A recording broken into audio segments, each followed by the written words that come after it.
Hi everyone, this is Samuel Paw Pony, and this is my new videos for my Paw Patrol the Movie review. I'm starting out like this to let you guys know that this is a new set of videos, so you guys are okay. And if you saw my last video, you know what happened, but I just wanted to clarify this is a new set of videos for my original Paw Patrol review. So everything in this one is going to be new. I may repeat some stuff that I said in my original ones, but I want to let you guys know that these are going to be new sets of videos, so you're safe. With that done, this is for a general or mixed audience. Everyone is allowed to watch this. Let's get started. Hi everyone, this is Samuel Paw Pony, and today I'm going to be doing my review for Paw Patrol the Movie. However, before I give my review, I want to give a quick disclaimer. This is all going to be audio, as you see right now. I'm not going to show anything from the trailer or movie or merchandise or otherwise. And Paw Patrol the Movie is owned by Viacom, Nickelodeon, Nick Jr., Spin Master, Keith Catman, and any other companies associated with the movie, as well as Paramount Plus and Paramount Pictures as well. So, in general, what did I think of this movie? It actually turned out to be better than I originally thought. So, let's go through as much as we can in regards to the movie. So, first off is the storyline. The storyline for the movie is that Mayor Humdinger ends up going to Adventure City to take over as mayor. Why he would do this, I have no clue, since he's originally the mayor of Foggy Bottom. Now, granted, I know Foggy Bottom doesn't get much attention, considering, well, surrounded by fog, compared to Adventure City, but that's the only thing that kind of confused me. Still, he's doing this, and as usual, he has ideas that don't quite sound so good. So, a new character, a dachshund dog named Liberty, ends up calling the Paw Patrol to let them know what's going on, so that way they can go to Adventure City in order to stop Humdinger from basically causing mayhem in the city. Unfortunately, Chase has some issues because he is not too excited, quite the opposite, about going to Adventure City. And this is because he has some trauma and or issues that he experienced in Adventure City when he was a really little pup. Eventually, Ryder is able to convince Chase, after they talk, to go to Adventure City. So the team goes to Adventure City. However, there's a variety of different emergencies, again, no thanks to Humdinger, that they end up needing to solve, such as a fireworks mishap, which yikes, and also an upside down train transportation that Humdinger also ends up building, which you have seen, if you've seen the trailer, you know what I'm talking about, as well as the fireworks one. So, all that happens, which eventually leads up to some problems with Chase, which then escalates the situation for the team, meaning things get worse, and then eventually the issue with Chase is resolved, meaning fixed, and then later on we end up getting the big one. The big problem that the team in the end needs to fix, as well as a rescue for Ryder. I mean, Chase has to save him. And then eventually the movie ends. The Paw Patrol is rewarded with not only recognition for everything they've done in Adventure City, but also Liberty, and get some rewards from the team along the way as well, especially at the ending. So, That's sort of, without spoiling much, a basic concept of the movie. Also, I apologize because there will be spoilers in my videos. Again, I don't know how many I'm going to be able to do for the review, just letting you guys know. So, what do I think in regards to the storyline of the movie? Actually, despite what I said, I actually may have an unpopular opinion, which is this. I would actually make the argument that as far as the storyline goes, with Humdinger going after Adventure City and the side issue with Chase, I would actually make the argument that it's in reverse. Here's why. Sorry about the shakiness. I say it's reversed because although Humdinger is the motivation or the reason why they go to Adventure City, when you stop and think about it, the main issue with Chase is actually really kind of the big issue in regards to the city. Yeah, we end up having to deal with emergencies from Humdinger, but in the end, Chase's issue is really the one that's more upfront. With Humdinger, he's just doing his usual concept of, oh, I'm going to come up with a problem that's not so smart, then it's going to go terribly wrong, and then I'm going to run away because I don't want to take responsibility for what I did. Which, typical Humdinger, and yeah, in the show he does that as well, unfortunately. So he's more, he's definitely one of the more weaker aspects of the movie, but still, it's Humdinger. What do you expect? So there's that.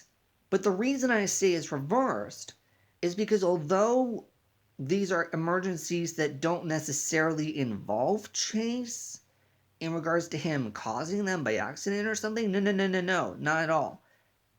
What I'm saying is that the emergencies force Chase into a situation within the situation of the emergency of having to deal with past trauma. In other words, he ends up having to deal in some way with either failing or something that reminds him of what happened to him when he was little as he is helping out with the emergency. Because of this, as well as everything else, I would actually say that Chase's storyline is actually the main focus, while the Humdinger one is more of a side plot that causes problems that forces the team to go on rescues that as a result, by accident, makes Chase be put into these circumstances where, again, he ends up failing or gets reminded in some way of what happened to him when he was a puppy.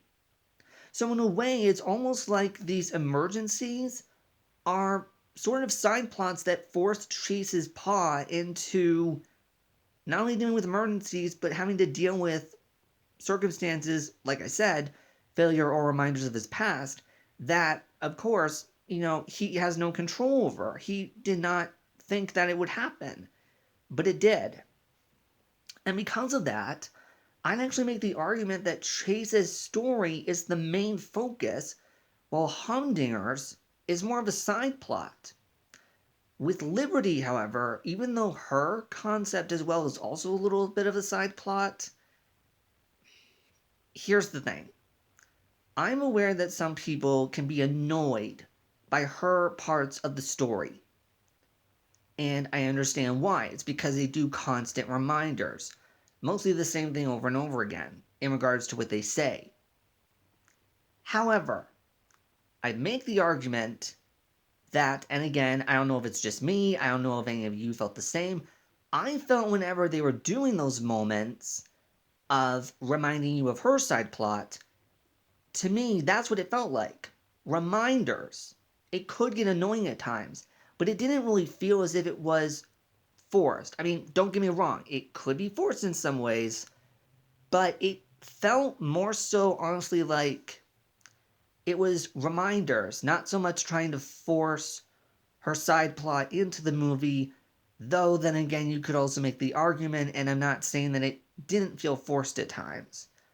But my point of view was it felt more like reminders, not so much forcing a sideline that didn't need to be shoved in our faces, so to speak. So I wanted to include that as well. But overall, as far as storyline goes, this is a really good idea. And on top of that, we're getting stuff the fans have been wanting to see for years. Again, storyline. Because with Pop Steve Rumble, which I know some people may not like, but I actually do like that one despite how simple it is, that to me has been the only one for the Pops, original or new, where we get a sense of a complete backstory. With Ella and Tuck, we get to see them in the jungle or the Antarctic. The problem, though, is that we don't understand how they got there. We don't understand much more apart from that, apart from their history. We do get aspects of their personality a little bit in those episodes, but I actually think we get more personality out of them in, say, rescues and such, or even standalone moments in the show, though those vary at times. Ella and Tuck, they kind of came out of the blue, which, not a bad idea, but again, we saw them in Adventure Bay, and again, no sign of an owner, or any mention of an owner, or where they live or anything. And granted, they were only for the Mighty Pups TV series, but again, good additions with small bits of information. For Rex, he obviously came from the Dino Wilds and is helping out the Turbot relatives with helping dinosaurs that are injured and helping them to, be safe and everything. But again, lack of information. How did he get to the Dino Wilds? How was it discovered? Why do his back legs not work, etc. With Wildcat, we get a little bit of backstory with him being a stunt cat, but that's pretty much it.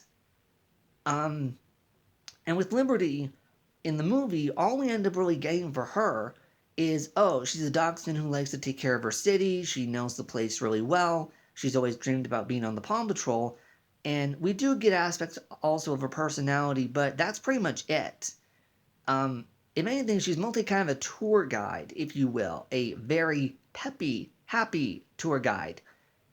But still, that's pretty much it in regards to her character. I'm only mentioning this in regards to the plot a little just because I was mentioning Liberty in the first place, but I want to pay attention to the other pups as well on the team. With Chase, however, we are getting a ton of backstory for him, as well as Ryder. And again, this is something the fans have been wanting to know for years, which I am very happy about. So, that kind of takes care of both the storylines and the characters in general. So let's move on to some other parts of the movie. The animation. As you guys saw in my first reaction to the teaser trailer that was done for the Kids' Choice Awards, wow. Wow, wow, wow, wow, wow. I did not expect them to go the route they went. Because again, the first more detailed, and it looks more realistic. And that's actually another thing too, is that some fans may have noticed that when it comes to the pups, the sizes are slightly different. And I think they were trying to go the more realistic route, which is why not only is the fur more detailed, but the pups themselves are also, size-wise, a bit different compared to what they would normally look like in the TV show. But I'm okay with that. And another thing too is they also tried to, I think, do the emergencies in a way where it also felt more realistic to some degree in regards to how they actually happen. But again, that's sort of up for debate, but that's what I think. But as far as the animation goes, they did a really good job. And again, as I said when I reacted to the trailer, that one shot when they're running to the lookout and you see that close up of Chase's badge, they zoom out, and then you see the pups running sideways towards the lookout with the hills and the sun in the background. Just gorgeous. Absolutely gorgeous. And again, there's even like other shots too in the movie that just, it's like you see them, it's like, oh my word, that needs to be on a poster. For real. There are shots like that where it's like, if that was on a poster, I would buy it immediately. As long as it didn't cost a lot. But that's sort of a side comment. But as far as the animation goes, yeah, it's a step up compared to the show. It's a little bit different, and I understand that some fans may not like it, or it may take some getting used to, but still, at least for me, I really liked it and was very shocked by how well detailed it was. So, for those who did the animation, well done. Well done. It's funny because when I saw it, I mean, I was thinking Zootopia. Because again, that movie had, and yes, I know that was made by Disney, but still, it's that, sorry, it's that extra, like, boost, that extra detail to the fur that you just notice right away. It sticks out, but in a good way. And so, as a result of that, sorry, just yeah, the animation's really good. And another thing too is again, like I said, the style of the characters and everything was different compared to the merch. And on top of that, lighting, how it affects how light or dark something is color wise compared to say if they're in the dark during a rescue mission or during the day or something. So again, I was right. I was right about that. And again, I don't know if anybody caught that, but I did, which I was so happy about because I was concerned again because I didn't know if Ryder's hair was going to be standard brown like in the show or if it was going to be changed. But yeah, correction, it was a lighting effect whenever he was in sunlight or whatever. That's why it would appear more light brown, so to speak. But still, there's all of that. Characters. Everyone, I liked all the characters, except for maybe a couple. In regards to the pups and Ryder, fantastic job.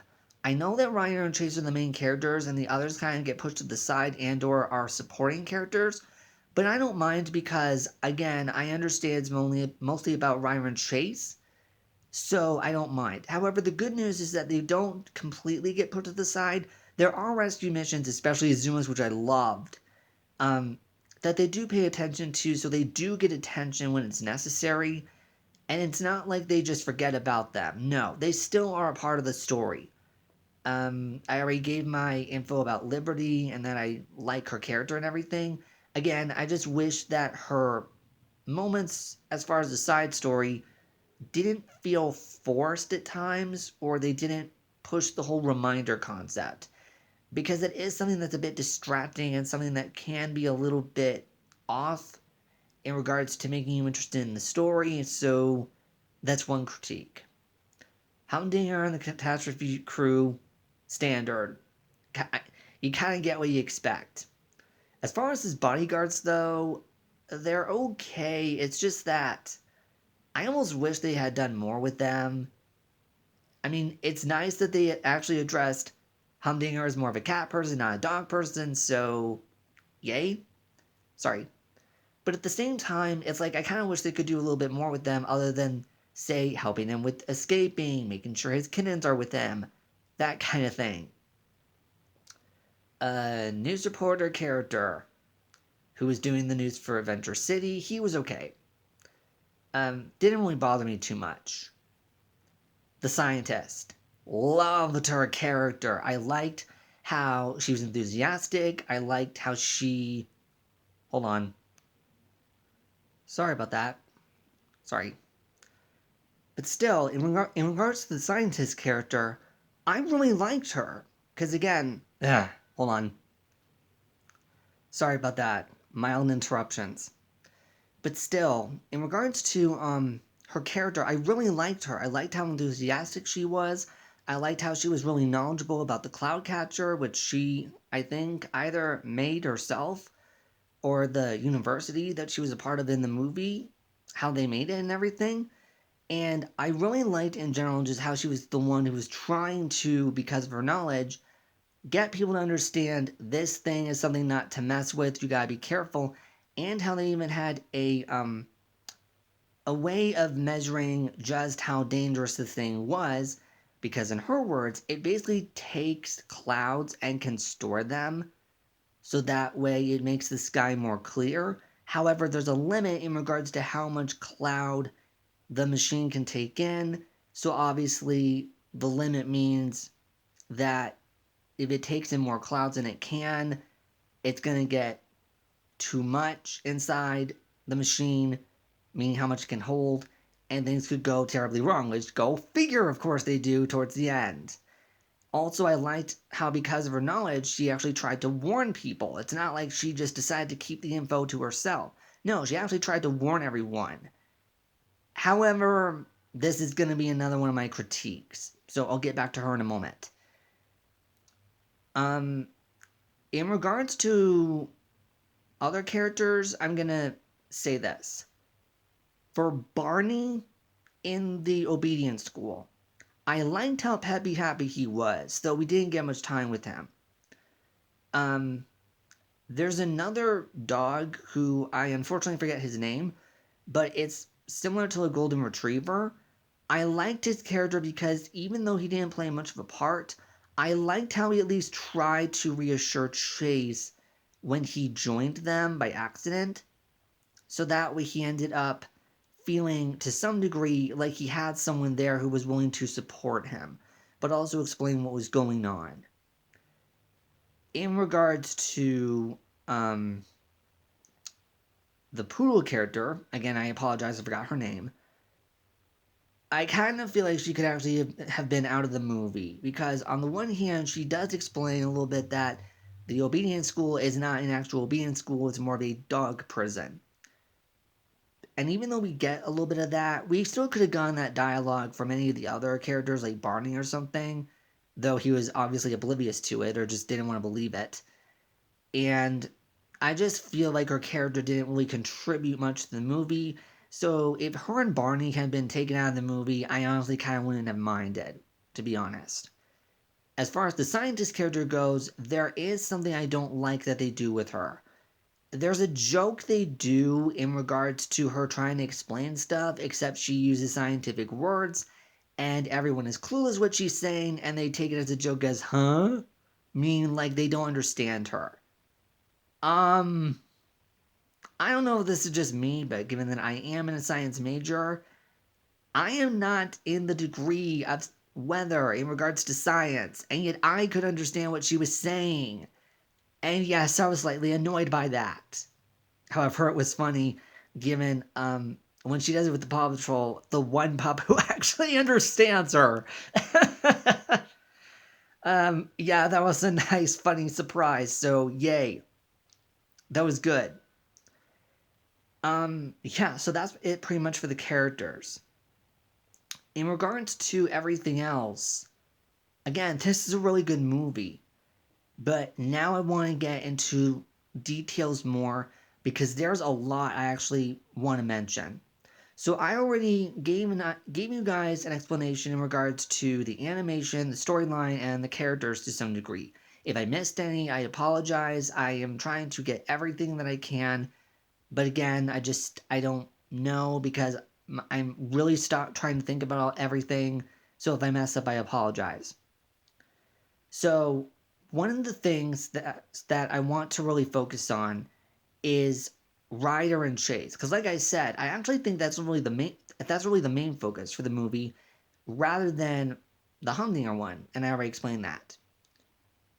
What I really like about this is it's not just backstory for Chase and Ryder.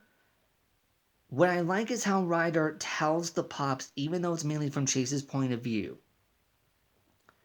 He basically explains that Chase was abandoned as a pup and that he ended up finding him and then taking him in.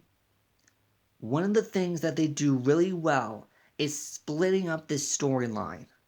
And it's done really, really well, so that way everything falls into place. And because of that trauma, obviously that's why Chase is so hesitant about going back to Adventure City. So because of that, Ryder needs to convince him. When we get to that talk, what I like is how they really express, and not even just during the talk, even at other points of the movie, where, and I'll get to those in a moment.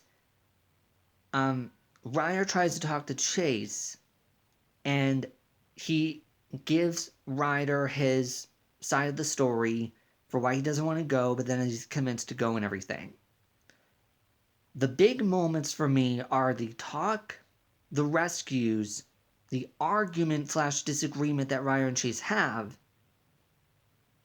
Chase with Liberty later on, and of course, Ryder and Chase when we get the other side of that backstory, as well as the rescue for Chase having to save Ryder. And then we also get another moment too with Skye during the big rescue, and then Marshall also during the first rescue. Actually, no, I take that back. Marshall also for both rescues, but not as big as Chase. I just wanted to put that out there. So, excuse me. So, in regards to Chase's character, basically what happens is that because of what happened to him in Adventure City, he's very apprehensive about going back. And he's willing to do anything to make it so he doesn't feel his fears or traumas or anything that would remind him of his trauma from years ago. This unfortunately doesn't happen, and he ends up dealing with it in ways he didn't expect. And although Ryder checks in on him, one of the things that's sort of a positive and a negative is Ryder checking in on him. Specifically the way he does it. He does check in with Chase, but he doesn't understand, I think, how Chase is feeling to some degree. He kind of feels like it's not as big a deal as he thinks it is, compared to Chase, where it is a big deal.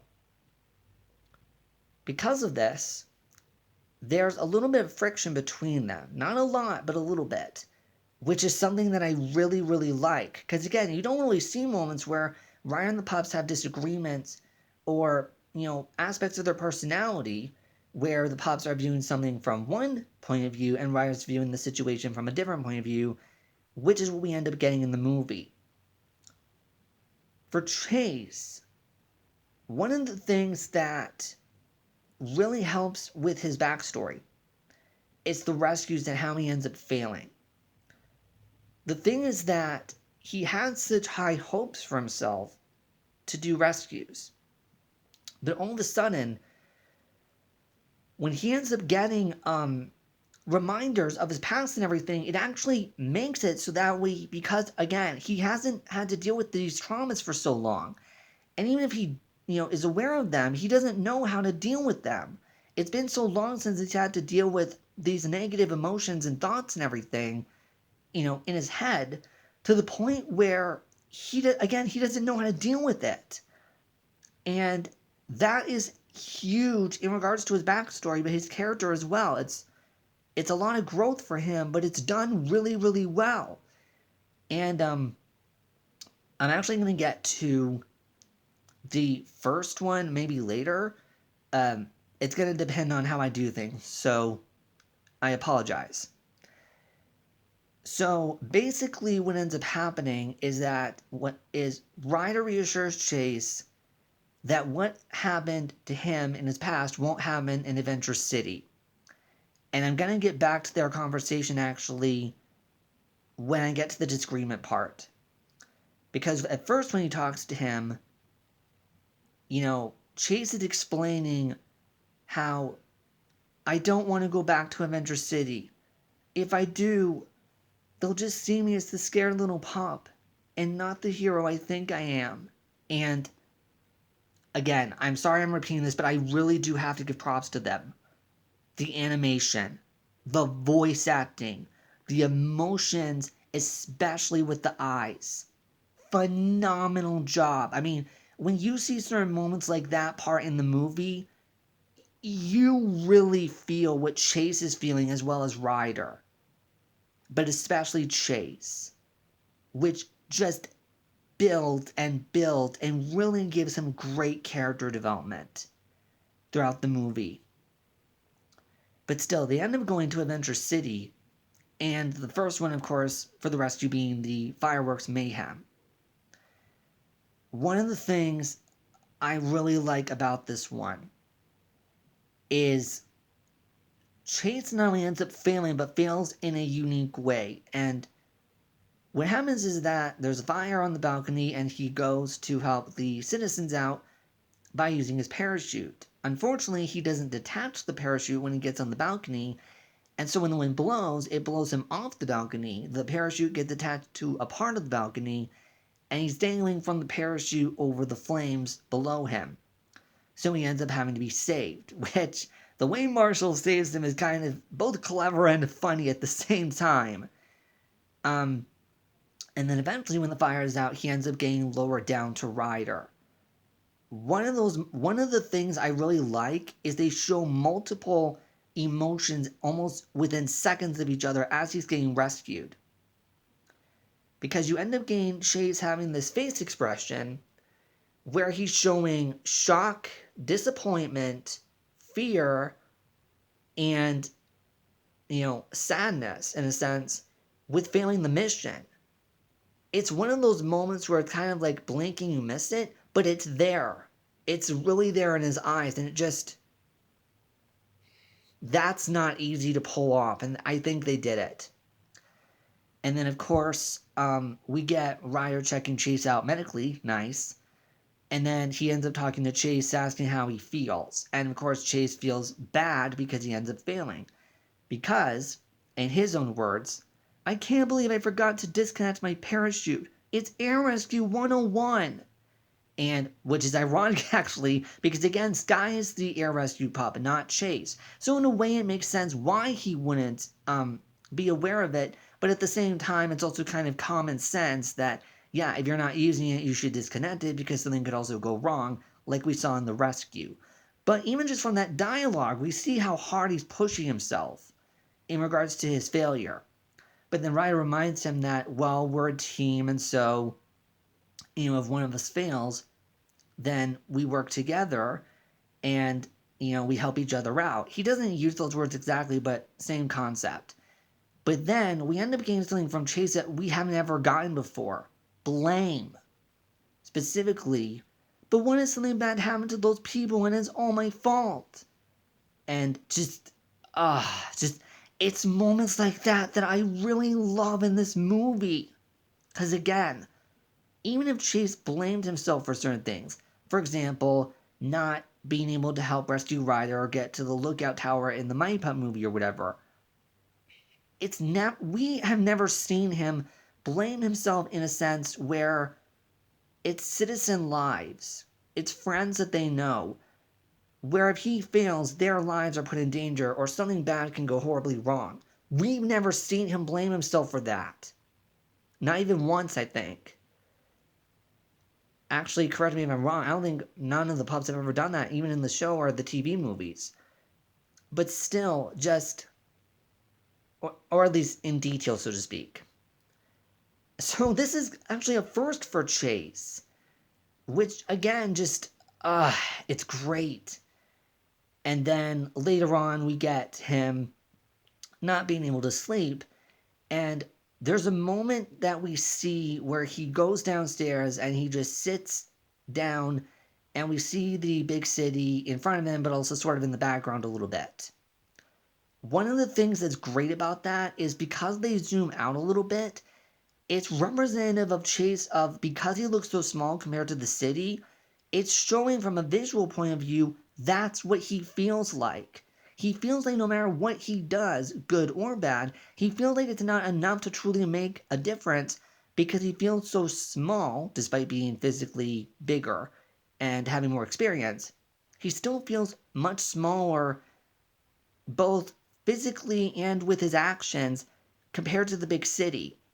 Meaning it doesn't matter how much, in his mind, what he does or how good he does something, it's never going to be good enough to truly prove that he's worthy of not only, being a hero in Adventure City, but him being worthy of a rescuer in the city because the city is so big. And I'm actually going to get to that later on with the songs. Then, of course, later on, we get the second rescue in regards to the upside-down stopped train transport scene. For Marshall, using his ladder, good job, and also even having a soft, almost trampoline-like landing pad, which, they kind of surprised me, but also very good job. For Chase, again, he ends up running up to a building, specifically the roof area in a way, and then he decides, I'm going to zip line and try and help people out. And in a way, I understand what he was going to do. I think he was going to try and use a zip line to get to people. But he ends up stuck because when he sees how high up he is, it gets to him. It bothers him because he's now realizing, oh my gosh, I'm up higher way more than I think I am. And he freezes.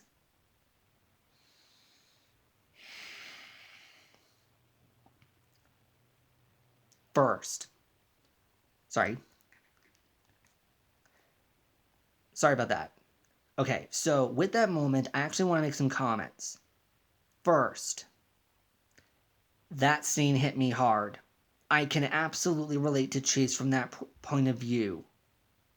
The idea of freezing because you're up so high, which, by the way, is not only shown in his backstory, it's also shown in other parts of the film. And whoever thought of that effect, the idea of, sorry, I don't know why I'm shaking. Trying to keep this thing steady. But still, whoever thought of that effect, zooming in or zooming out, sorry, hit my tablet. But still, whoever thought of that idea of zooming in and zooming out when Chase is up high or even looking up, brilliant idea. Brilliant. Because it's sort of like an illusion, but you're seeing it visually. You're seeing what Chase sees. At first you see the buildings, but then with that zoom effect, it's showing from Chase's point of view what he's going through. And of course, it would be natural for him to freeze, even though, again, this is totally new. We've never seen him freeze like this during a mission. But still, that hit me. That scene hit me. Because I can totally relate to Chase from that perspective. And of course, because of this, Skye ends up having to fly up and get to him. And because Chase failed, no fault of his own, of course, because he didn't know he was going to freeze up. Because of that, he ends up failing, and then this causes Ryder to run over to him and hug him, asking if he's okay. And this leads into the disagreement part. I'm going to kind of jump around a little bit because I feel like it's important so you guys understand what's going on. So because of this second fail, Ryan decides, Chase, you're not... And what's nice too is even the apologies, because Chase apologizes and then Ryan actually apologizes. He's like, no, I'm sorry. I should have known you weren't ready, or something like that. And basically Ryan explains, you're not fine, you need a break, we'll handle the missions for now. Meaning, he is not letting Chase go on any missions because until he can figure out why he is so troubled and getting past his trauma, he doesn't want him failing or putting himself in a situation that could get him in harm's way. Fair enough, he's looking out for Chase's safety. But again, and this is where the perspectives come to play. And again, I'm going to jump around because I want you guys to understand this. Because, yeah, it goes back to the talk in the beginning of the film, which again is brilliant the way they do this. And so what ends up happening is when Ryan basically explains, you're not going to go on rescue missions because I want you to focus on you and what you're going through, this takes Chase aback. He's surprised by this. And he basically says, no, that's not fair. But at the same time, I understand both sides of the story. And then Ryan says, I'm sorry, Chase, but it's the way it has to be.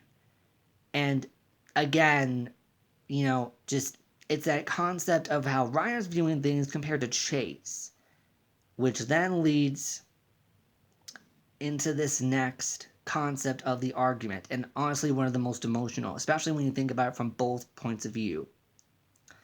So this is the dialogue Chase says, and again, I'm going to jump around a little here. He looks at Ryder with this scared, almost ashamed, shocked look. And he says, I didn't even want to come back to Adventure City. I trusted you. You said everything would be fine, but it's not.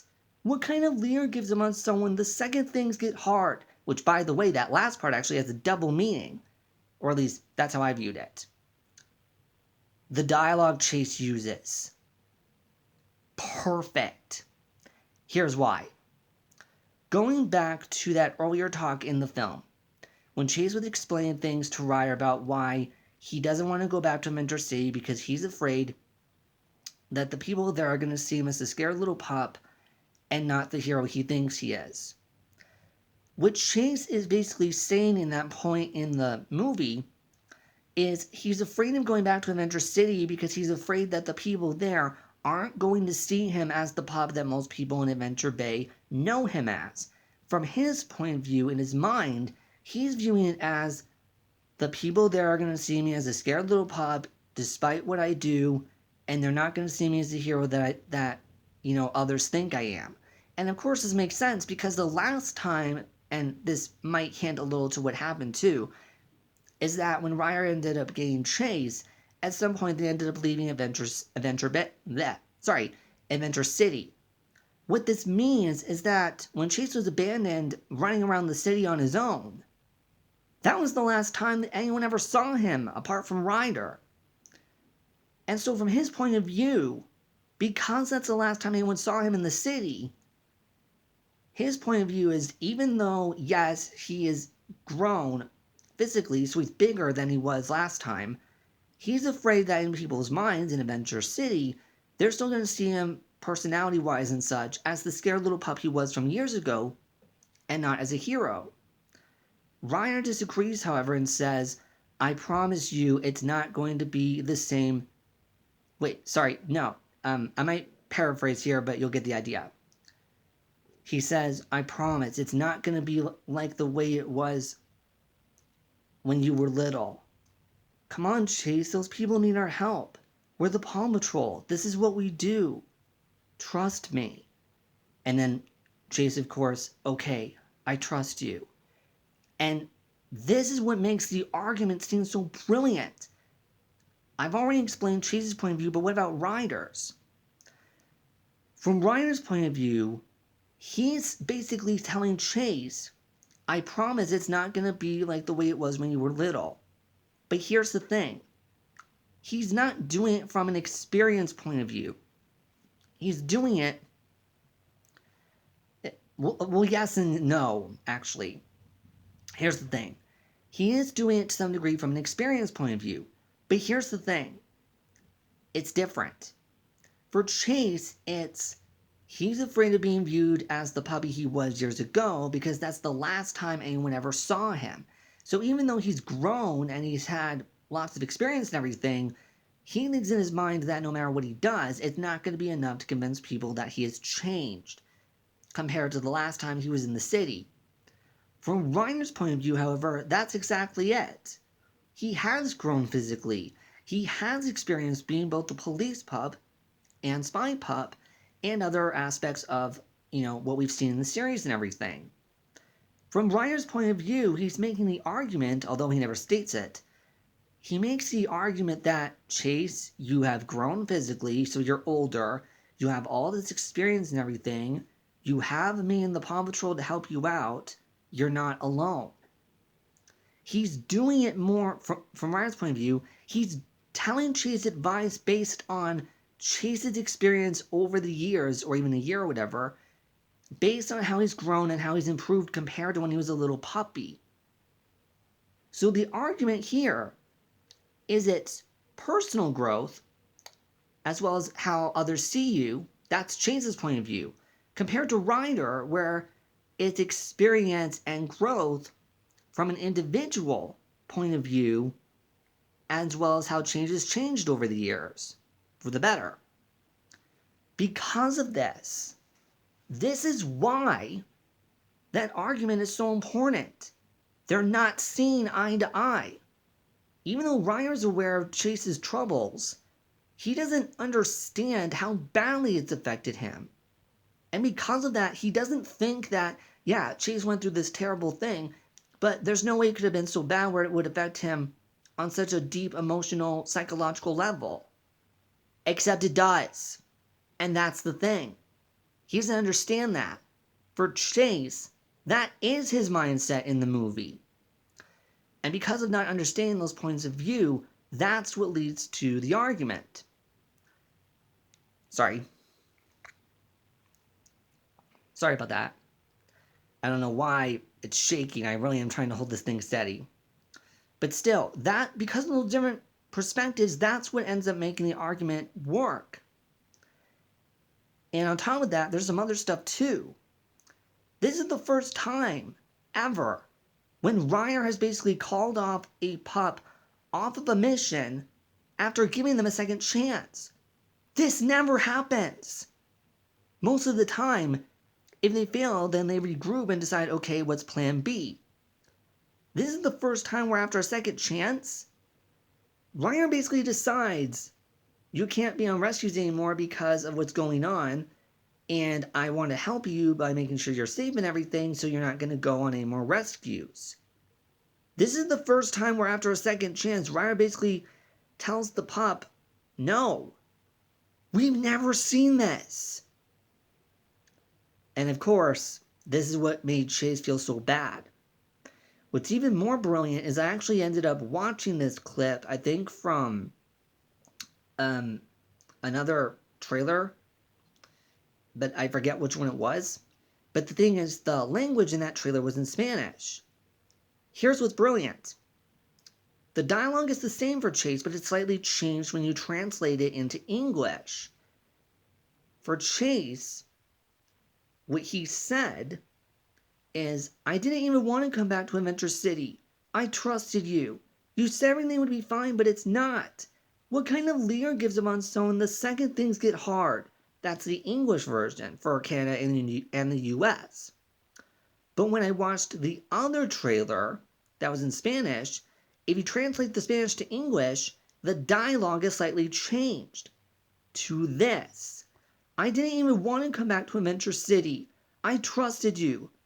You said everything would be fine, but you lied. What kind of leader gives up on someone the second things get hard? That is extra interesting because even though it's in a different language, the concept is almost the same, except Chase is viewing it as Ryder lied because he said everything would be fine, and it wasn't. Granted, you could make the argument that technically Ryder didn't lie because, again, he's going off of Chase's own experience and his growth and everything. So there's that, but at the same time, it didn't really fit what Chase was looking for. Because from Chase's point of view, on top of what I discussed with their talk earlier, his point of view wasn't just the idea that people are going to see him as the scared little pup instead of a hero from an outsider's point of view. From his point of view, when Ryder tells him it's not going to be the same as when you were younger and to trust him, from Chase's point of view, he's also viewing it as, if Ryder is promising me it's not going to be the same as when I was younger, then that means that he's promising me when we go back, I'm not going to have to deal with the trauma or reminders of my trauma, so I won't have to feel afraid or feel like I have to go through, either in my head or emotionally, what I went through as a pup. And of course, like we see in the movie, that's not necessarily true.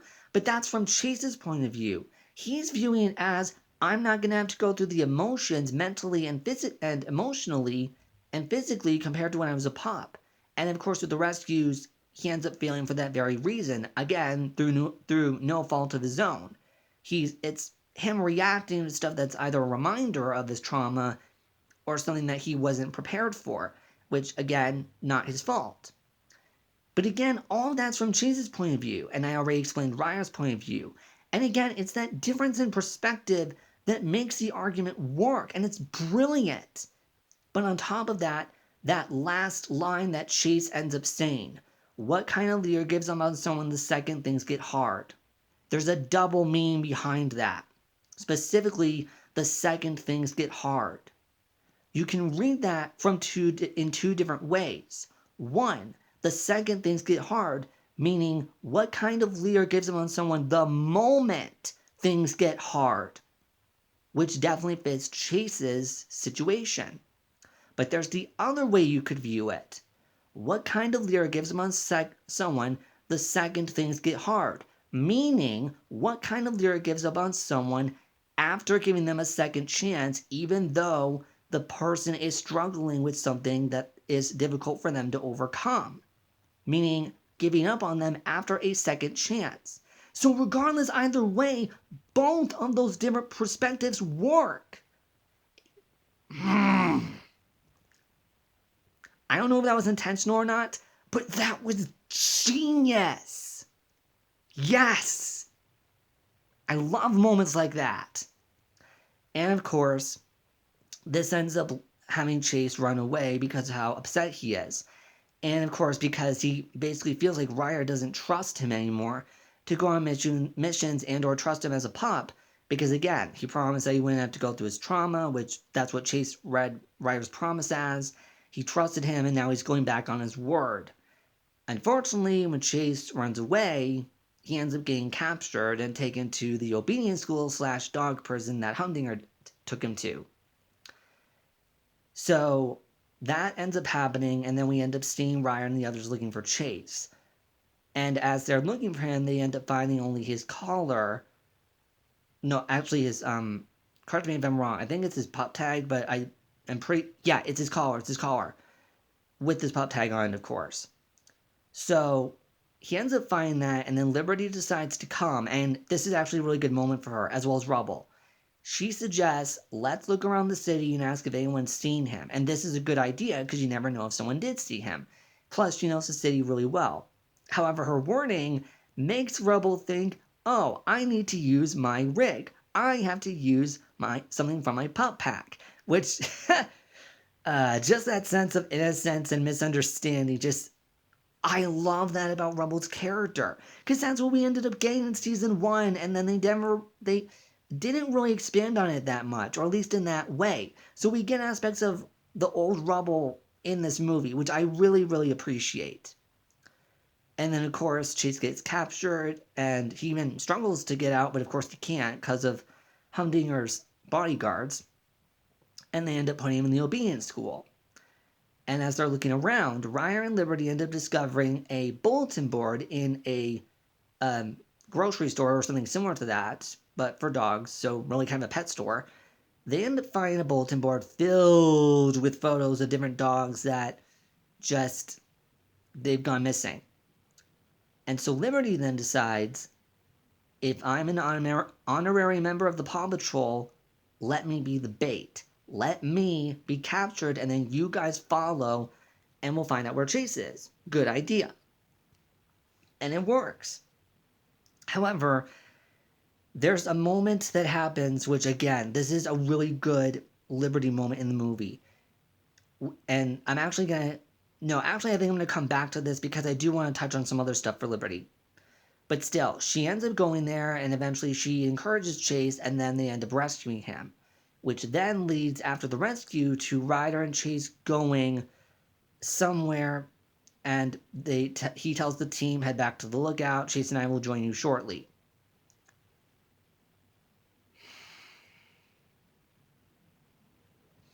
This next scene broke me emotionally. So, here's what ends up happening. Chase and Ryder end up going somewhere, and it turns out they go back to where Ryder found Chase. And Chase, of course, is understandably uncomfortable in this situation. And this is also where we get the second half of Chase's backstory. Because originally, the last thing we saw was him almost getting run over by a car or a truck or whatever. Except Ryder was able to stop the vehicle by holding a hand up, found Chase, and then decided to take him in. What's brilliant about this scene is they turn your expectations on its head twice. Because, as Ryder's explaining him finding Chase and wanting to take him in, Chase views him as, I know, you saw me and took pity on me. Only for Ryder to say, not at all. This is a brilliant move because it's what we would think. Because it's what we would think our mindset would immediately go to Chase's point of view, that Chase was adopted by Ryder because Ryder took pity on him. But that wasn't the reason at all. And Ryder basically explains to Chase, not at all. Because when he saw him, he viewed him as, I saw a brave pup, and even though you were going through all those problems, you gotta been kept going. So basically he's saying, even though you went through difficult times, you didn't give up. Only to give this line of dialogue. I chose you because I didn't feel sorry for you. I chose you because you were the bravest pup I've ever seen.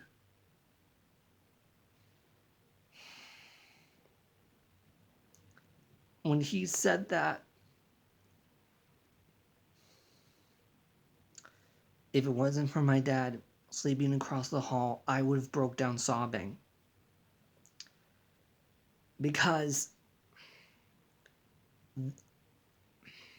I need to explain something real quick. So, if you guys have seen my videos, especially theory videos, you know that I made a theory video based on a fan-made fan fiction for PAW Patrol titled Caretaker.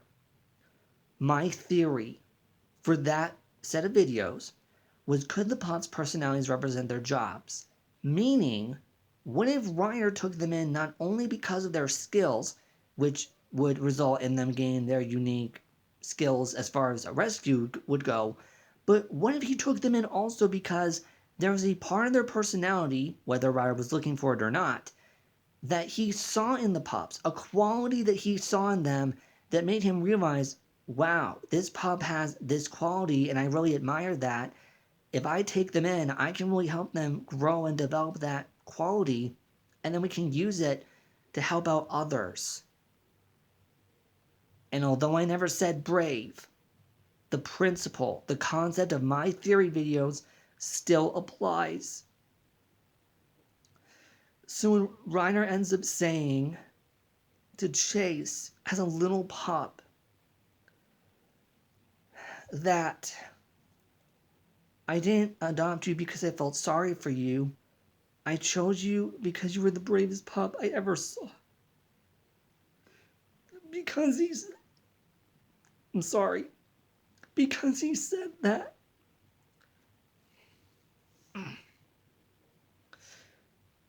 When he said that, I broke down crying.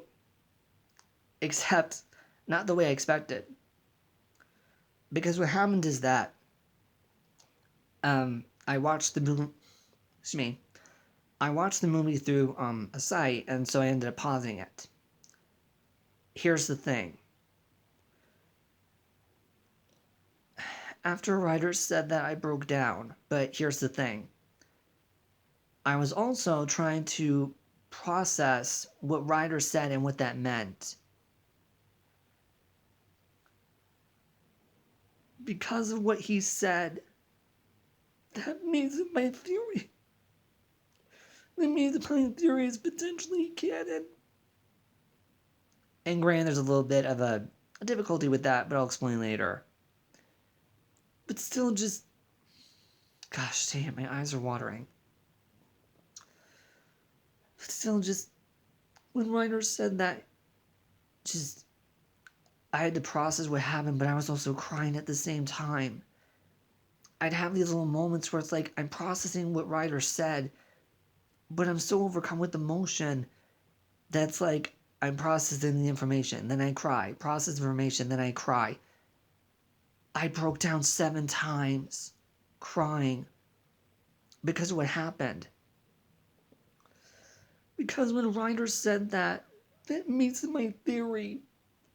The fact that he ended up saying something, the fact that he saw and said something that there was a quality in Chase he saw that he was willing to help him out with in regards to seeing a quality in him that he admired.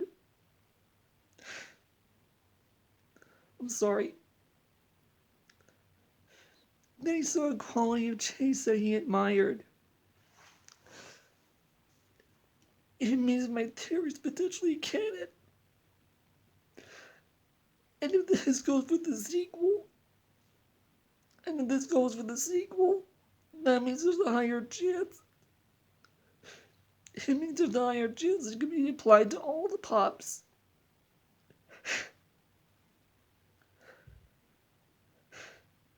I'm sorry.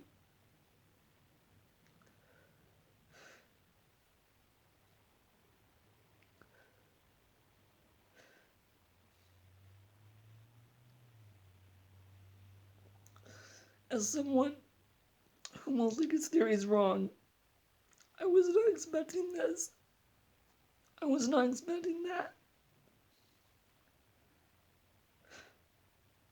Like I said, when I've done theory videos, I'm mostly wrong.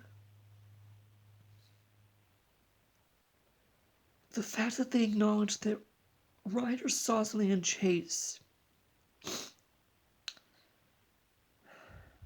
Hold on. Sorry, my eyes were burning.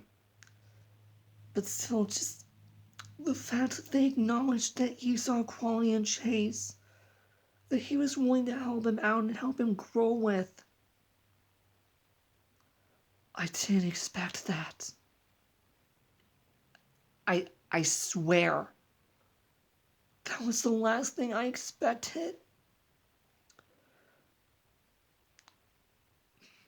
I was so happy when some of my theories were confirmed for the movie, but this was the last thing I expected. I need to really stop and think about that, you guys. I read a fan fiction which then inspires a set of theory videos, and my theory potentially gets confirmed in the movie. That is the last thing I ever expected. That is honestly the last thing I expected. But I'm so happy they went there. I'm so happy they did that. Because again, more growth for Chase and Ryder. Brilliant. I don't know who decided this, but brilliant move. And so, Ryder explains to Chase that, again, I didn't adopt you because I felt sorry for you. I chose you because you were the bravest pup I've ever seen. And then the vision fades away a little bit because they do show a bit of the vision when they focus on the road, and then it fades out. And then Ryder says, I know Adventure City has been hard for you, but deep down you were born to be a hero. Which then again emphasizes, Chase, I know things have been hard, but I told you why I adopted you, and I trust you, and I'm going to help you. So then he gives him his collar, and then Chase says his catchphrase, excuse me, and then he basically, is in agreement. So that happens, and then we end up getting to the big moment.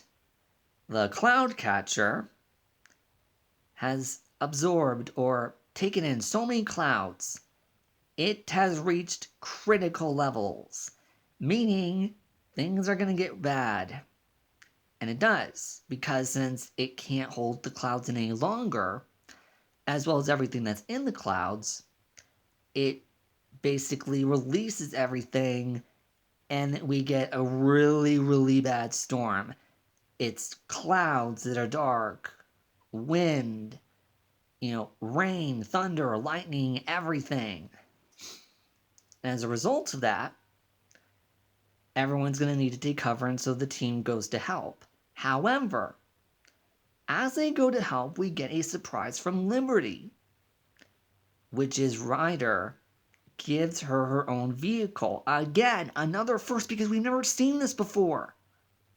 Most of the time, when the pups join the PAW Patrol, they get their vehicle afterwards. This time, Liberty actually gets a vehicle when she's not even a member yet.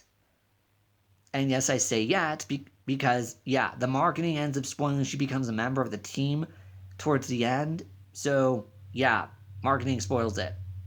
But still, she ends up getting a vehicle before she becomes a member. Again, like I said, it's a first.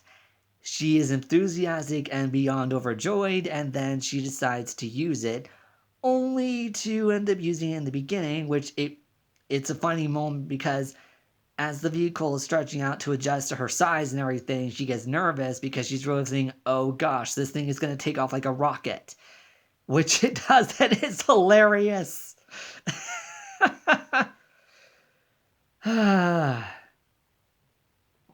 It's great. And yeah, her enthusiasm as someone who once owned a dachshund, I can I can verify that Liberty's behavior is accurate. But yeah, she gets her vehicle and she gets to help out and everything. And then the team ends up going to help out. So they're getting people inside Humdinger's tower, which he made himself as like a Humdinger's hotel or something. I don't really know, but it's got that design, but I don't think it's a hotel as far as I'm concerned. I think it's more of a business tower. But still, they get people inside. We get a good moment with Chase using his net. And so that ends up happening. So that way they're getting people indoors, or at least safe, so that way they're not affected by the storm. As this happens, however, we also get a cool rescue from Zuma. Because what happens is as they're going to warn citizens in town, we see a car in the water and Zuma goes to basically do his water rescue. And we end up getting something I was not prepared for. Holy cow. Submarine. Zuma's submarine. It's slightly different, but it's still submarine.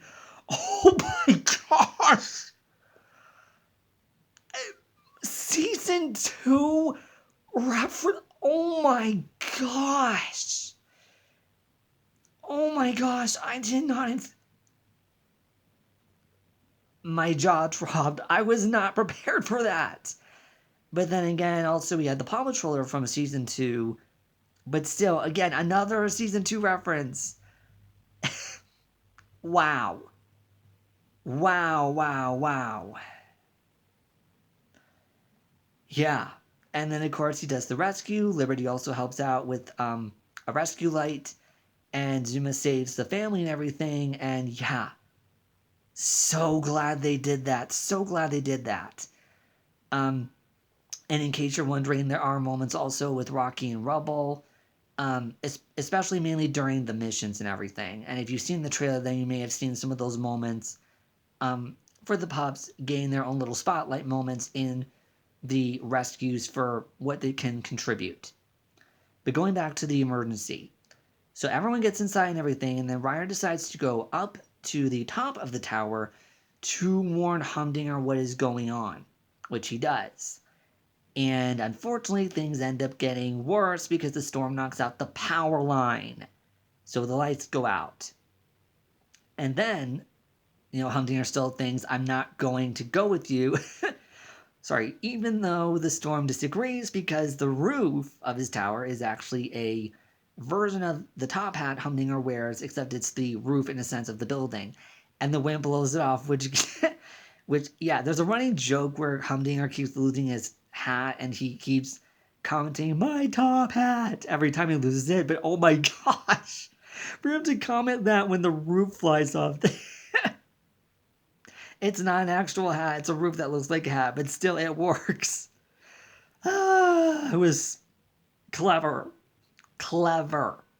But not as clever as what they do next. Okay. So I'm actually going to break a little and I'm going to mention some stuff as well here because it kind of ties in. I'm going to skip to the humor before I continue. For the humor, there are some jokes that work and some that don't. Like the scientist joke of she speaks in scientific words and then the people don't understand, which is funny when she tells the Paw Patrol because, again, like I said, one of the pups gets it and it's not the pup you would think would understand her, which is funny. And then there's and we even get some meta humor in this as well for the fans, especially when the pups go to the lookout. where they look and they're amazed by it and everything. And I'm not going to say the result of the joke, but Sky basically asks, how can we afford all this? Sorry about that. But yeah, Sky ends up asking how they can afford all this, meaning how can they afford the lookout and their gear and everything. The joke... The joke and how they answer is hilarious. I'm not spoiling it. You have to watch it for yourself.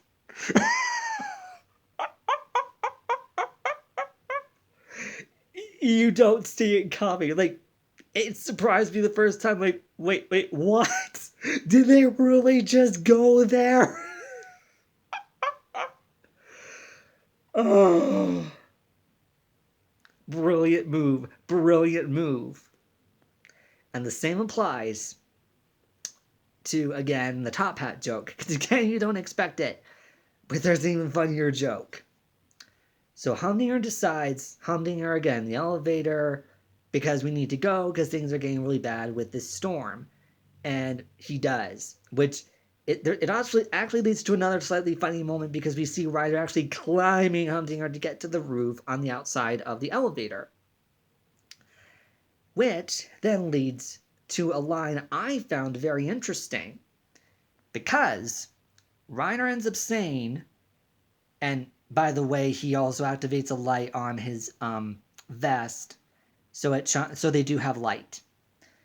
But still, Ryder climbs to the outside of the elevator, and he mentions, even though we've had our personal differences over the years, I take no pleasure in doing this. Which this actually surprised me. Keep in mind what he said. He said years, not year, years.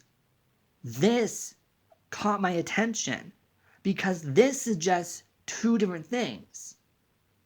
One, because we never got an official timeline for the show, we didn't understand how long, specifically, the show first seasons would equal year.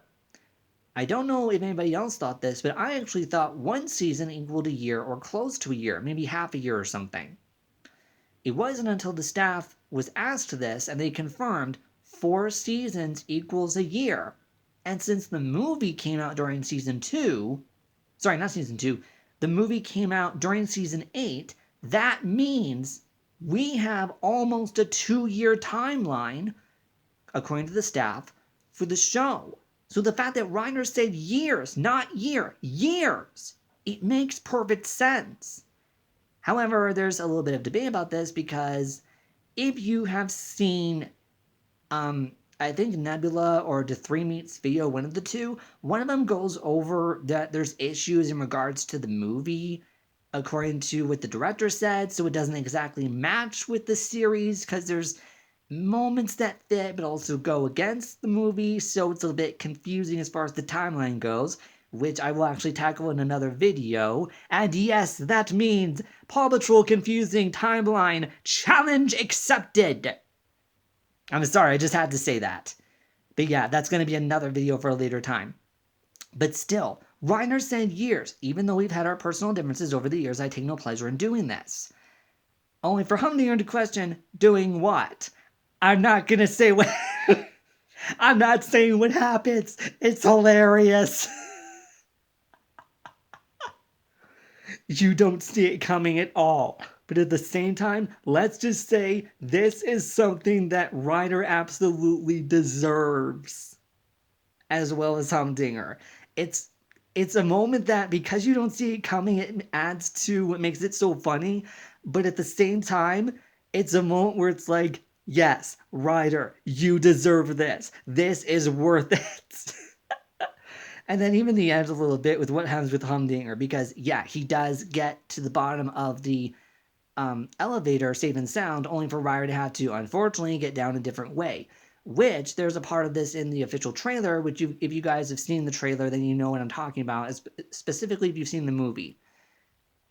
But what happens is Ryder ends up having to rappel down the elevator, except the storm is starting to tear the outside of the elevator apart, meaning the structure is starting to lose how sturdy it is.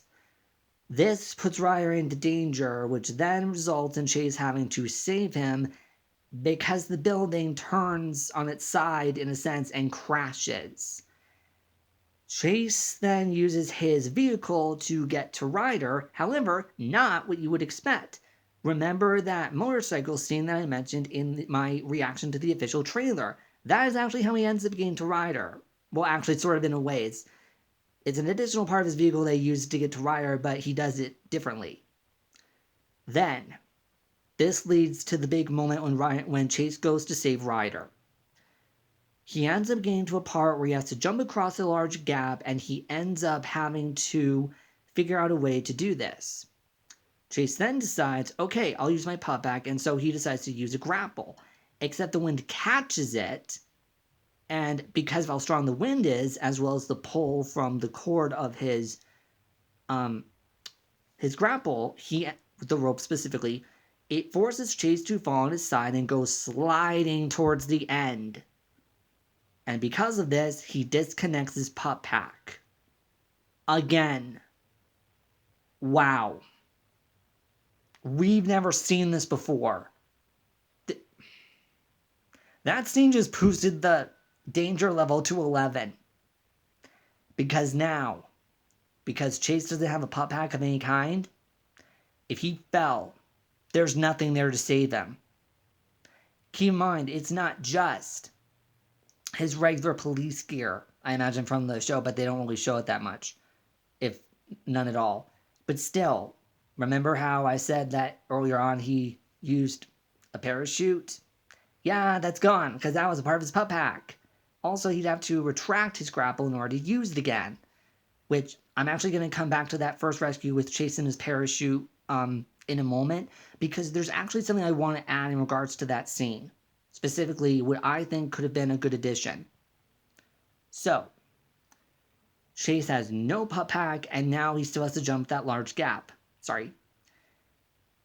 And then, we get that big moment from the trailer, his leap of faith, where Chase is scared and everything, especially looking down. And again, we get that effect of him feeling like he's up much higher than he is. And actually, it took a friend for me to notice this, and I did rewatch the clips. There's something clever that I didn't even notice.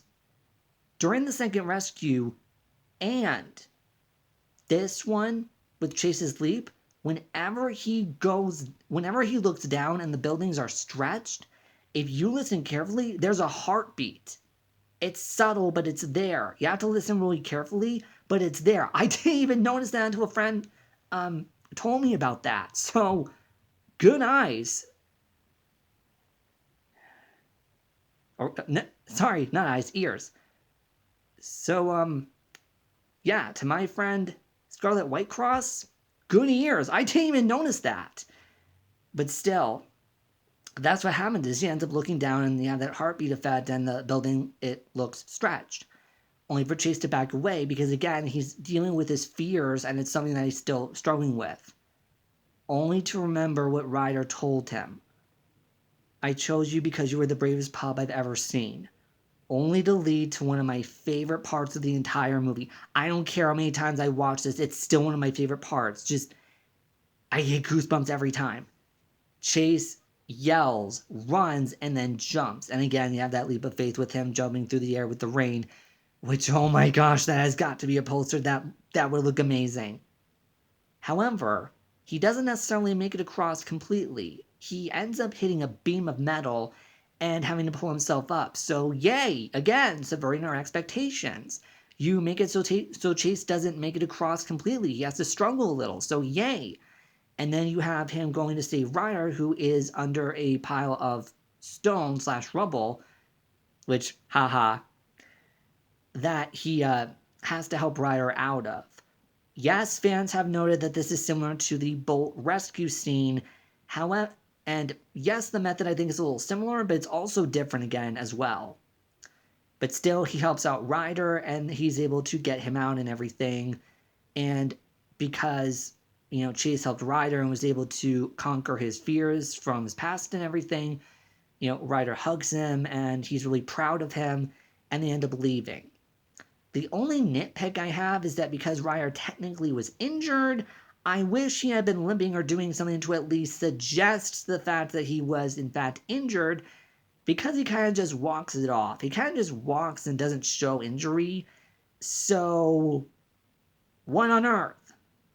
Dude, a building crumbled while you were in the elevator shaft. You had a stone crushed down onto your legs that Chase had to help you get off, but you walk away. Simple.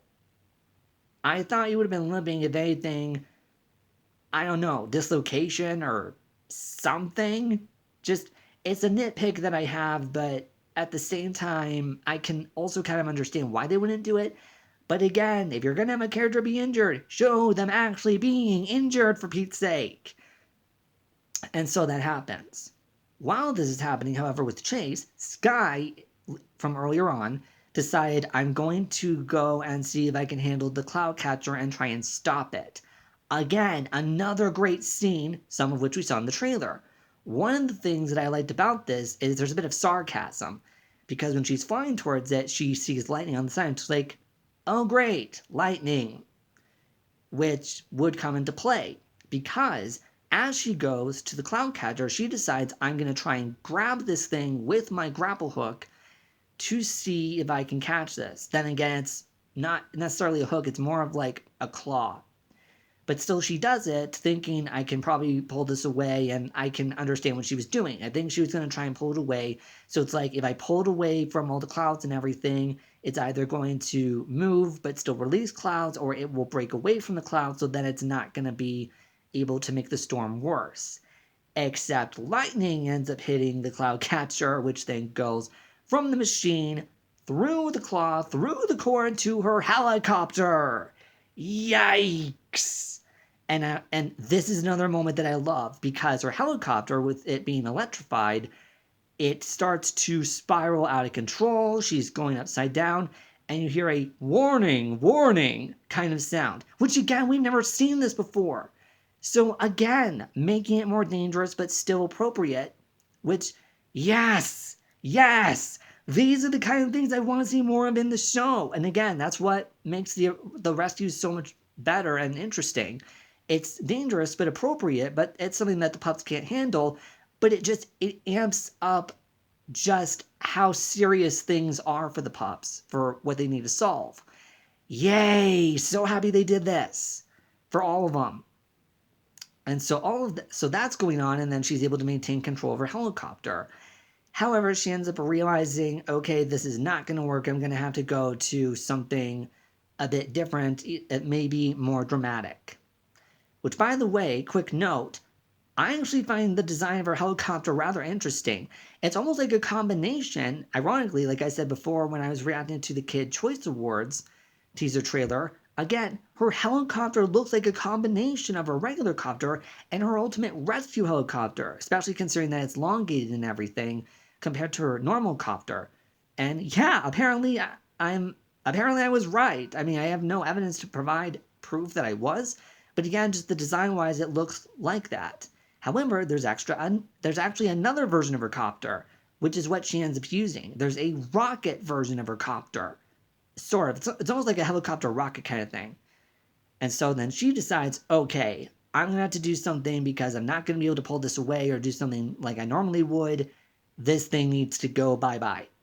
So she pushes a button to create her rocket helicopter, only for us to see that scene from the trailer. She hits a button or lever, one of the two. And so she does that and says eject, which makes her fly out of the helicopter. We see this thing fly into the cloud catcher, and it explodes. But then what's nice is that afterwards, the storm is gone, so it's nice clear blue skies, maybe some clouds.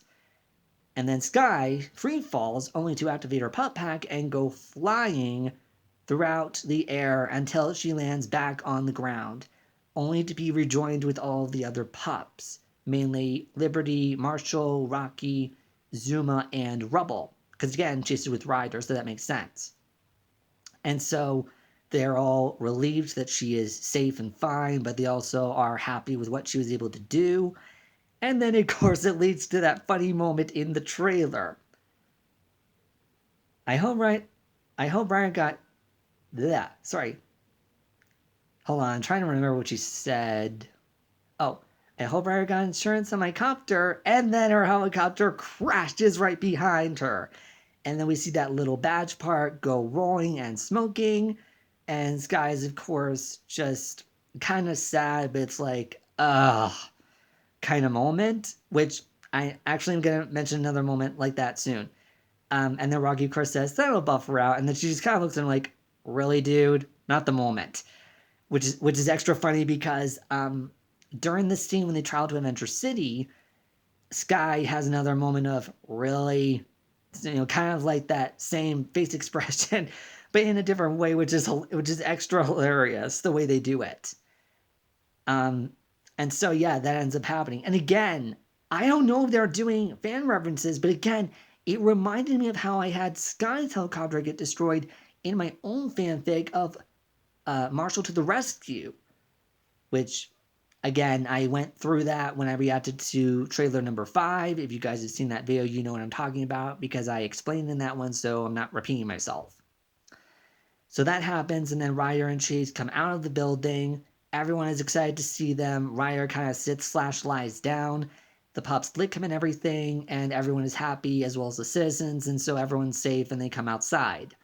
Humdinger, however, decides to try and get away, which leads to a great chase moment, because he sees Humdinger and lists his crimes. Again, another thing that we have not seen the characters ever do. Mayor Humdinger, you were charged with... dang it, hold on. Sorry, I needed a moment to think. But yeah, basically he catches Humdinger and ends up saying that Humdinger, you're in big trouble. Mayor Humdinger, you were arrested for public endangerment, gross negligence, and dog napping, only for Humdinger to think it's no big deal. You can't arrest me, I'm the mayor, and then he runs away, only for us to get, again, that scene from the trailer, which, it's not a wedgie drone, it's actually a mini drone, but it's a little bit different. Or at least for the English version for, I think, North America movie. And so that happens, Humdinger gets caught, and then afterwards there's a ceremony thanking the PAW Patrol and everyone for helping them out with just everything they've done. And this also leads into Liberty being turned into a member of the team, with Ryder giving her her own dog tag and collar. And then the movie ends with Liberty riding with the team to another rescue. Interestingly enough, Ryder actually gets interrupted during his speech because of that. And so they end up deciding, I'm sorry, but we need to go because there's another emergency. And then that's how the movie ends. And we also get some end credit scene clips in a cartoonish form. So that's another thing too. And what's extra interesting, especially considering the summary for the second movie sequel, which I released quite a while ago, we know that Humdinger gets broken out of prison. So that actually means the events of the end credits happened in the movie. Because in the end credits, we see that Humdinger was arrested and put in jail with his Catastrophe crew. So, yeah, that was surprising, even though they never actually state that. So, yeah, I think I've covered everything, except for the songs, though. So, for the songs, we get some good ones.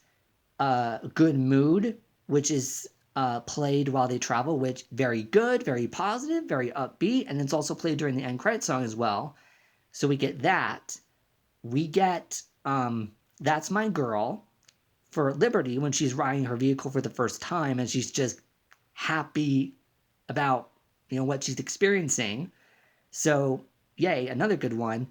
And then of course The Use in Trying, which we not only get at the end credits scene after the cartoon version of the end credits, but we also end up getting it also during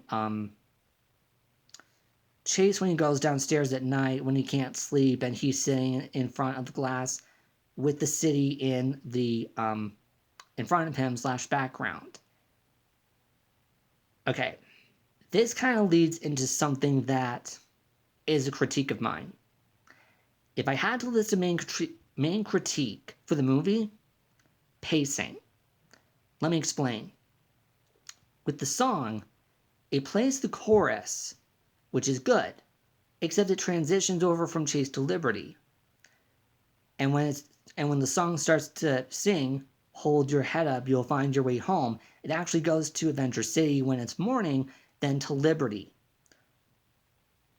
This is a little conflicting because on the one hand, you could say that one part of the song fit Chase more so than Liberty, but here's the thing. With Liberty's scene, she wasn't actually doing anything apart from waking up and then going on her squeaky wagon, which I say squeaky because one of the wheels doesn't work all that well.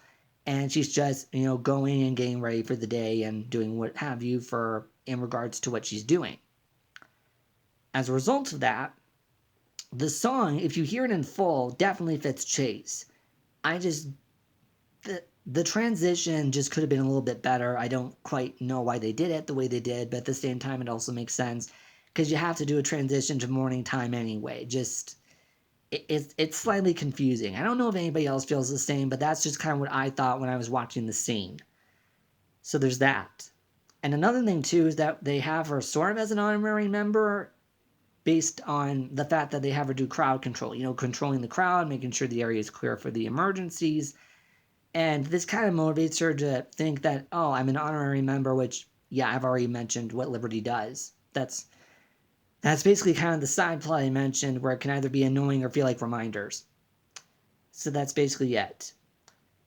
But the pacing. I mention it because there's certain times where it feels like it either goes too fast or there's not enough time. Perfect example, the argument/disagreement. Here's why.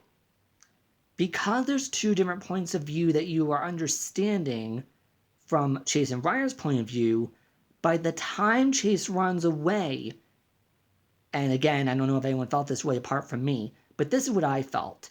It felt to me as if, okay, I'm trying to understand both sides of the argument to understand Ryder and Chase's point of view, as well as the details about those points of view and the argument. The problem is that because my brain was so focused on that, even though I'm watching Chase run away and then he gets captured and everything, I mean, they don't show him getting captured, they suggest it, which it does happen. But still, just, it's like my mind felt like I was focused on the argument and trying to understand everything that happened there because it was happening so quickly, plus a lot of information that's good development for Chase and Ryder. But then when you see Ryder and the pups going to look for Chase and everything, it's like, well, wait a minute. My head is still thinking about that argument because I'm trying to understand all the points of view, but I'm also trying to focus on what's happening now on screen.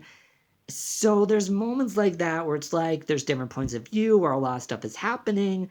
So because of that, it's like you want to focus on what's in front of you on screen, but your mind is so focused on something important, let alone different points of view, to the point where it's like your mind is trying to play catch up on what's happening on screen while also processing information from an earlier scene seconds before. So yeah, some of the pacing I wish was fixed, but that's really my only complaint, apart from other stuff that I've mentioned, like the scientist joke, the dogs at the obedience school, that kind of stuff. So just different moments like that can be changed, but again, can't do anything about it because the movie is what it is, so to speak.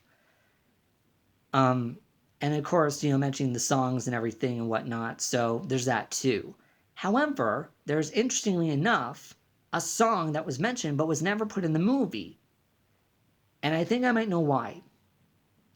There's a song that is sort of similar to The Use in Trying, but it's also different because the song was actually played during the trailers, or at least one of the trailers, I think.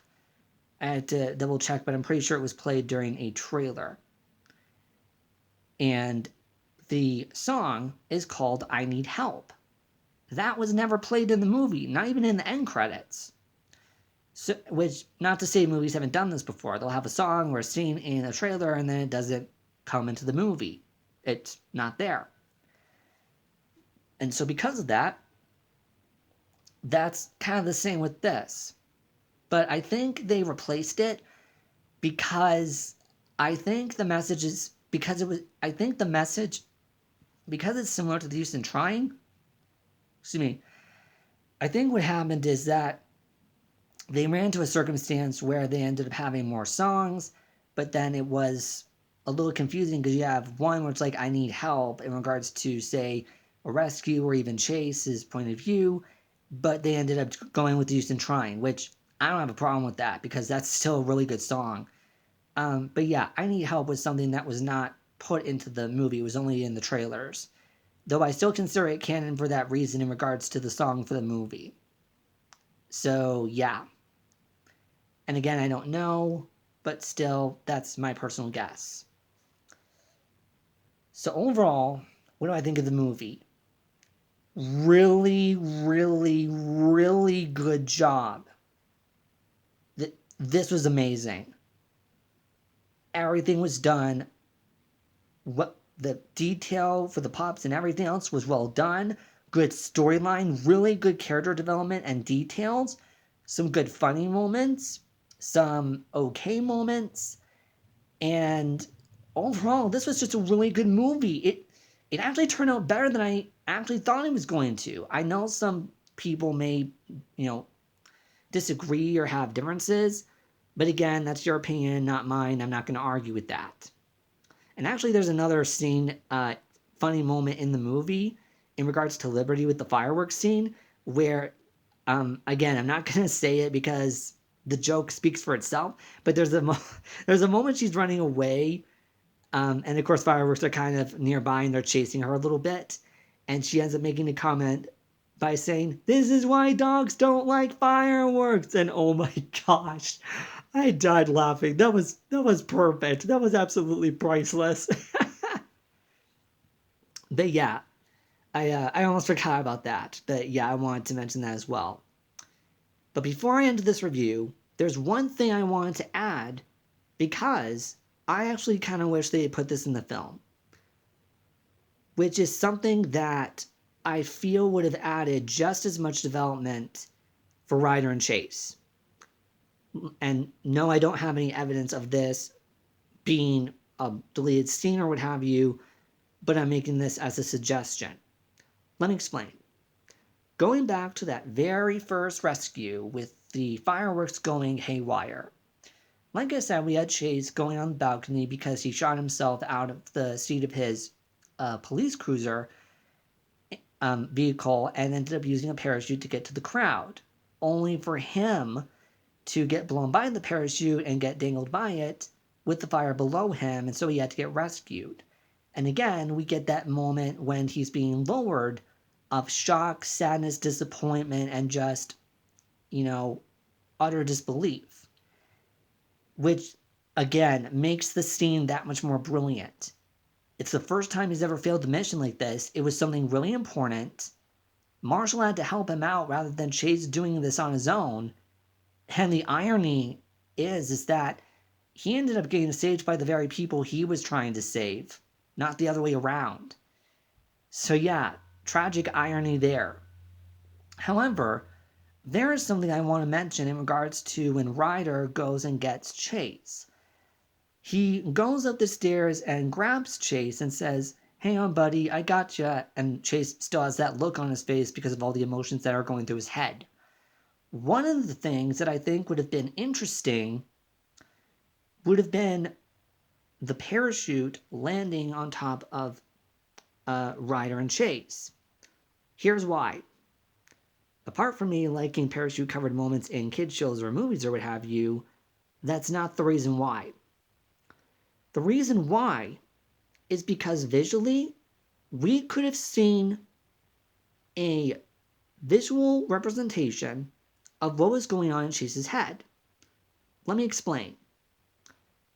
Chase, because of his trauma with Venture City, doesn't know how to deal with it, and in his head, because of certain things that remind him of it, makes him go into this mindset of, I can't do the rescue because I feel vulnerable, I feel scared just like I was years ago when I was a puppy, and I don't know how to get past this, trauma I'd experienced from years ago that now I'm reminded of, and I can't do this, which that was his motivation for why he couldn't do the second rescue with the upside down train rescue that they encountered later on.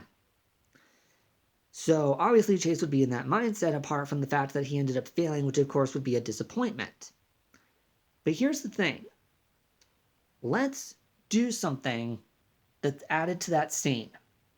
Let's say Chase gets into Ryder's arms and is still lowered down by the parachute. Let's say after that we have a moment where the parachute gets freed from the citizens above the balcony, or rather on the balcony. Let's say that happens, and the ropes of the parachute fall down to the side, only to have the fabric of the parachute, the blue fabric part, that, yes, does have his pup tag logo on it. Let's say the blue fabric, when the cords fall to the side, floats down and covers Chase and Ryder completely under the parachute. There's two different things that I could see happen. Chase either stays in Ryder's arms, or he jumps out of Ryder's arms, but either way, he freaks out. The idea being, not only is it dark, not only are they trapped under something, not only is this something that Chase didn't want to have happen, furthermore, it wouldn't have happened had he disconnected his parachute, which he didn't, so he could also blame himself for that. But still, it's dark, they're trapped under something, he doesn't know what direction to go, he doesn't know how to get out. It's, in a sense, indirectly his fault because he didn't disconnect the parachute, and now not only is he trapped under it, but Ryder is trapped under the parachute as well. This could have, and again, we could see it from outside of Chase and Ryder's point of view. Meaning, instead of being under the parachute with them and seeing things from their point of view when they're trapped, we see it from, say, Marshall and the other pups' perspectives, where they're seeing Ryder and Chase trapped under the parachute and they are struggling to get out of the blue parachute. I mention this for this reason alone. What if Chase, regardless if he was in Ryder's arms or he broke free and tried to escape the parachute when it landed on them, let's say, for example, that Chase freaks out and he is in full-blown panic mode. He is freaking out because it is dark, he is trapped, he doesn't know how to get out, he doesn't know where Ryder is, he's getting more tangled up under the parachute as he is freaking out.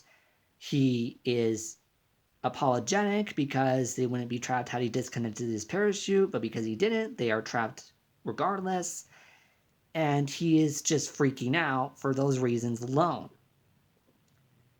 And again, regardless if he is in Ryder's arms, he is freaking out.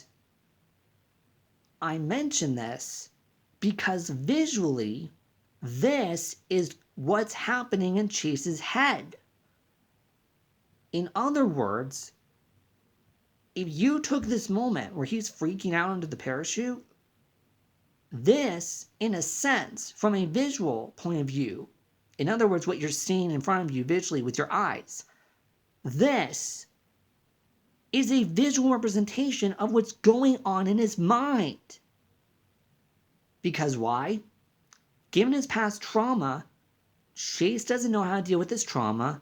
He feels trapped and uncertain on what to do when in the big city. He feels like he doesn't know where to go in regards to when dealing with his trauma, how to get past it or resolve it so he doesn't have to deal with it during a rescue, but he also feels scared because of the reminders of when he was a puppy. Seeing this representation is showing us this is how Chase's mind is and what he's thinking in a way when he is going through those problems of having to deal with reminders of his past. That would have been brilliant, because now not only do we get from that argument scene and the talk earlier on an understanding of Chase's point of view before they went to Adventure City as well as during the argument, but also an understanding of how Chase feels about these situations by seeing a visual representation right in front of us. With what I just described with him freaking out under the parachute and the reasons why, this would be a visual representation of how Chase is viewing these emergencies when he is reminded of his trauma, when he's reminded of something that he had to deal with in his past, that he has to deal with in his present, that is difficult for him to get past in order to do a rescue mission or, what have you. This is not only more character development, but again, it's showing us visually what's going on in his mind. So again, even more character development. However, there's something else to be added to this scene. Again, regardless if Chase was in Ryder's arms or he is not, he is freaking out for those very reasons. Again, he is trapped under the parachute, he doesn't know where to go, there's something covering him, so he has no idea where Ryder is. He could get tangled up even more under the parachute while he is freaking out. It's dark, etc. What if you had, again, either one of those moments for Chase, you had one of those moments where he is just freaking out and doesn't know what to do, and of course this would also make sense because he's still on edge and everything, given that he ended up failing the mission, so you have those emotions going through his mind as well, so that adds also a bit to the panic moment. So, let's say, for example, this happens, and Ryder is also trapped under the blue parachute, again, with Chase in his arms or not, and he's trying to get out, only to hear Chase and feel the parachute move because Chase is freaking out, as well as Ryder trying to calm him down. Then, we end up getting some kind of dialogue from Ryder that would go something like this. Chase, where are you? Wait, Chase, no! Chase, stop panicking! I'm here! Chase, wait! Buddy, it's okay! Chase, it's okay! I'm coming! Wait, Chase, calm down! It's okay! It's me, Ryder! Chase, buddy, calm down! It's okay! It's okay, Chase! It's okay! I'm here! You're safe! It's okay! What have we gotten that? Again, it fits even more with the concept of Ryder. They're trapped under the parachute, Chase is freaking out, and Ryder's not only trying to find him, but calm him down as Chase is freaking out. And Ryder is trying to be the one to reassure Chase and help him with what he's going through. Again, it fits with that concept of Ryder trying to help Chase, trying to calm him down, trying to basically help him as he's dealing with his trauma, even though, again, his perspective is different compared to Chase with how he views the whole situation. But still, what if we had gotten a scene like that? It adds not only more development for Ryder or Chase, not only does it present a situation that very well could have happened afterwards when Ryder rescued Chase after he was lowered to him, but on top of that, it fits in still with their characters. Ryder, even when he's trapped and trying to get out himself, is trying to find Chase and reassure him. And heck, this can even happen regardless if Ryder's under the parachute or not under the parachute. But still, he's the one trying to find Chase and trying to help him and reassure him that he's okay. Whereas for Chase, he's freaking out because of the emotions of the failed rescue, his trauma from Adventure City, and how all of those are playing into how he's viewing the situation when he's trapped under his own parachute. And again, it's a visual representation of what's going on in Chase's mind when he has to deal with emotions that not only remind him of his past, but even, the idea of wanting to do a rescue but then failing and how he ends up feeling as a result of that failure. So again, that would have added even more development for Ryder or Chase. And again, especially for Chase, it would have been a representation of what's going on in his head in those moments. So not only in the movie do we end up getting their perspectives, which we were seeing, but now we get a visual representation of how Chase views these situations. That would have been a brilliant move. Again, it's not in the movie, unfortunately. But how great would it have been if we had gotten something like that? Because again, on top of everything else the movie did, it's showing more development and a new perspective from Chase's point of view, as well as Ryder a little bit. And it still fits with the tone of the movie and the themes. And again, we didn't get that, but I actually kind of wish we did. Because again, just the development, we would have gone from that. Plus, you get a little bit of old-fashioned humor with them covered under the parachute trying to get out and everything. But still, I wanted to just mention that because I thought, wait a minute, why didn't they add something like that? That would have been great. But then again, we do get that conversation with them on the bench later on afterwards. So there's that too. But still, either way, just I don't know if they had a plan for that. I don't know if they didn't. Just, I have no idea. Because again, no evidence to prove that it was going to happen or not happen. So with that done out of the way, overall, very good movie. Probably one of the best, honestly, that I've seen in 2021. It gave us more than I anticipated. Loved the character development for Ryder and Chase. Loved the individual rescue moments for the pups. It had some good humor, really good action, especially with the more realistic situations. And of course, just an overall really good time. And again, the details and everything just... I know fans are going to have differences, but honestly, like, this is honestly just how I feel about the movie. So honestly, it gets a solid A. At least 4 stars, maybe 4.5 from me. Still, that's my review of PAW Patrol the movie. I don't know how the rest of you feel about that, but, that's up to you. If you want to add anything to what I said, or if you have your own ideas, please feel free to comment. Thank you so much, and I will see you guys later. Bye.